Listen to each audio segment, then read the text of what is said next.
Oggi possiamo dire senza dubbio che l'acqua è un'acqua controllata, verificata e assolutamente buona. 1.800.000 euro per il potenziamento della centrale di Lonigo, che già dallo scorso autunno garantisce acqua PFAS 0.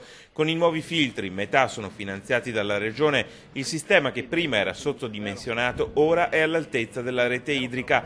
Un sistema di filtri nel cuore della zona rossa che restituisce un po' di serenità agli abitanti che per decenni hanno bevuto acqua inquinata. È stato attivato anche questo secondo impianto che è costato 1,8 milioni, la Regione ha contribuito per più del 50% dell'opera, in pochissimi mesi è stato realizzato e quindi questo consente a questo impianto, che ripeto da ottobre garantiva l'acqua a PFAS 0, di essere molto più gestibile anche sulla sostituzione dei filtri, che comunque rimane necessaria. L'aggiornamento dell'impianto già portato a termine a Lonigo ben presto riguarderà anche gli altri del Veneto. Noi ci siamo costituiti immediatamente parte offesa come collettività, come Regione Veneto. Abbiamo chiesto anche ai comuni di farlo perché riteniamo che non sia corretto che, se vengono individuate delle responsabilità, scappi qualcosa a chi ha inquinato. Chi ha inquinato per norma deve pagare e quindi noi stiamo continuando la lista di tutti i costi che stiamo sostenendo.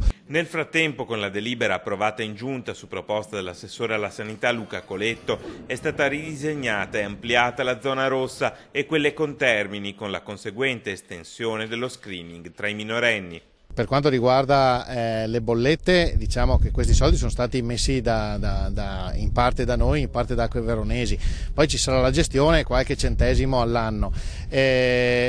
Credo che la salute venga prima di qualsiasi altra cosa, e tenga presente una cosa, che oggi qui abbiamo un sistema di filtraggio che nelle altre parti del Veneto per ora non c'è, ma che io ho chiesto a tutti i gestori di installare a scopo precauzionale e preventivo.